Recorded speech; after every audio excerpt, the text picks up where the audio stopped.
इस क्वेश्चन में हमें बॉर्न हार्बर साइकिल से सवाल आया है और अगर हमें एग्जैक्टली बॉर्न हार्बर साइकिल कैसे बनाना है ये नहीं पता है तो ये सवाल बन नहीं पाएगा। मैं एक बार क्वेश्चन रीड कर देता हूँ, उसके बाद आपको बताता हूँ ये सवाल कैसे बनेगा।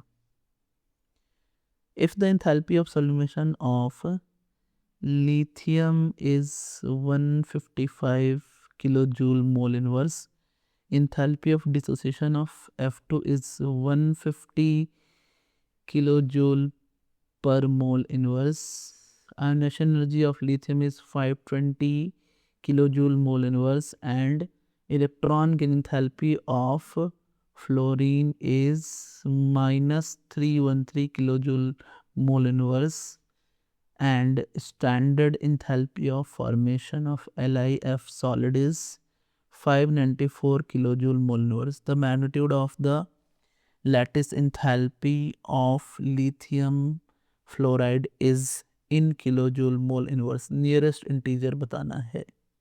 ओके, सवाल ये है कि इसको कैसे टैकल किया जाए। तो बॉर्न हार्बर साइकिल यूज़ करेंगे।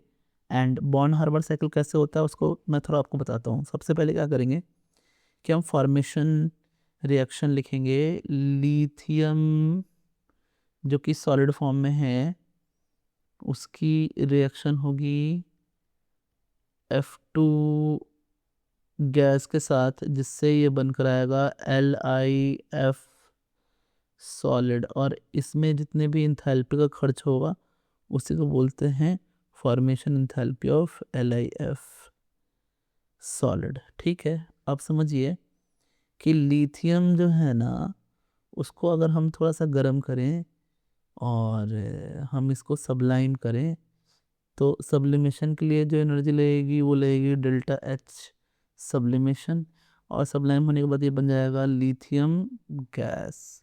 फिर इसको थोड़ा गर्म करेंगे तो यहाँ पर लगेगा आयोनाइजेशन एनर्जी, जिससे ये बन जाएगा Li प्लस गैस। ठीक है, नाउ ये जो हमारा फ्लोरीन है इसको अगर हमने एनर्जी दी पहले तो ये ना डिसोसिएट होगा, एंड 1/2 डिसोसिएशन इंथैल्पी लगेगा।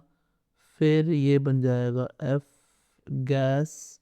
ये क्या करेगा, ये कन्वर्ट होगा F माइनस गैस में बाय टेकिंग और रिलीजिंग इंथैल्पी, इलेक्ट्रॉन गेन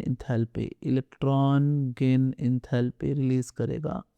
अब ये दोनों जब ना गैसियस आयनिक फॉर्म से सॉलिड फॉर्म में जाएंगे, सॉलिड फॉर्म में कन्वर्ट होगा ना ये, तो इसी को हम बोलते हैं लैटिस एनर्जी। लैटिस एनर्जी क्या है?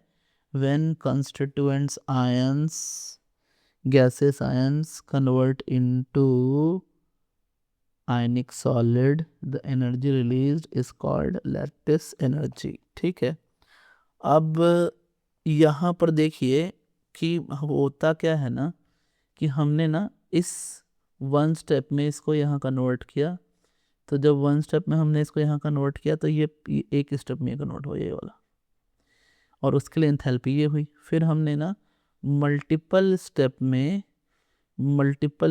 रिएक्शन को कराया, मल्टीपल स्टेप में वो ऐसे हुआ, इस तरह से ये मल्टीपल स्टेप है, ये मल्टीपल स्टेप है। तो देखिए है ना, इन सभी स्टेप्स में जो जो हमें चीज़ें हुई हैं, जो जो एनर्जीज लगी हैं, जो जो प्रोसेसेस हुए हैं, उन सभी स्टेप्स में जो एनर्जीज हैं और वन स्टेप की जो एनर्जीज हैं वो सब बराबर होंगी।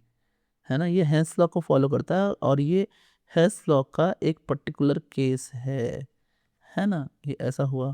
तो अब क्या करना है हमें, तो हमें लिखना पड़ेगा कि delta H sublimation plus ionization energy plus 1/2 delta H dissociation energy plus delta H electron gain enthalpy plus lattice energy. Yes, ये सारे एक साथ हो रहे हैं, तब जा करके बन रहा है हमारा फॉर्मेशन इंथैल्पी।